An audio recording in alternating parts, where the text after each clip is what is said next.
Hi guys, I'm back with my Wednesday Washi Tip, and this week I'm going to show you how to attach downloadable printables to your bullet journal or your planner. They are available all over the internet these days. We sell some in our shop. You can find free ones as well. Just go to Pinterest and you can find almost any type of printable you want. They're usually 8.5 by 11, so I actually print it on a half sheet. I have a Mac computer. You go to layout, you choose 2 per page, and it will just basically cut it in half.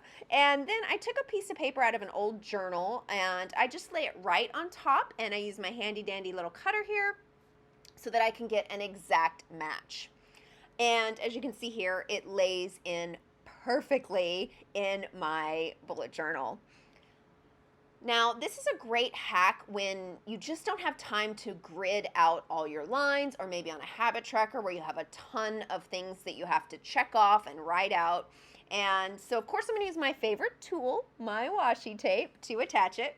And I'm using a 15mm washi tape, which is your standard washi tape. So most of them that you find are going to be this size. You're just going to press it down the spine and basically split the difference between the page you're connecting it to and the printable page.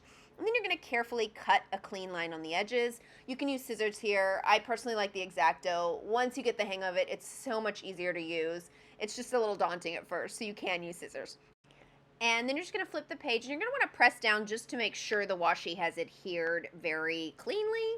And isn't this cool, guys? You can add an inserted page even if you've already pre-planned your monthly spreads and your habit trackers.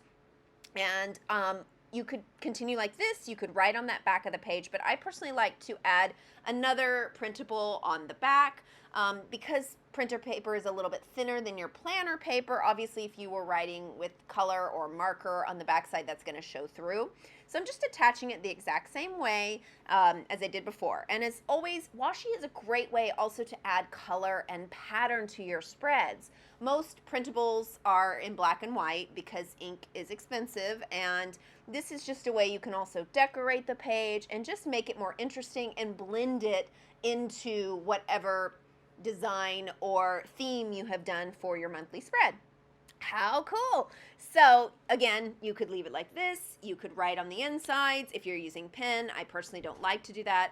I have a very simplistic spread, so I like to take a piece of white washi tape and I bind the 2 edges of the printable together. For me, it's a little bit more functional when I'm flipping through, and it doesn't feel like, you know, it's a page that I added. It sort of feels like it's part of the journal more so. You could, again, use a pattern here, and it could almost act as a easy bookmark or a way to find that page when you're flipping through and your journal's closed. But again, I like a very simplistic look. So I use a piece of white washi tape, and you just press it over the edge the same way that you did on the binding, splitting the difference of the 15mm tape, and then you're just going to carefully cut the edges. I actually like to use scissors for this because my journal has little rounded edges, and this lets me get that little curve going just a little bit better.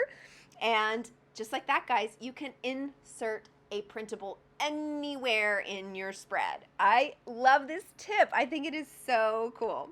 I hope you guys found this tip helpful. If so, be sure to hit that like button and don't forget to subscribe for all things washi tape. I will see you next week for another tip, and as always, happy Washi Wednesday, guys.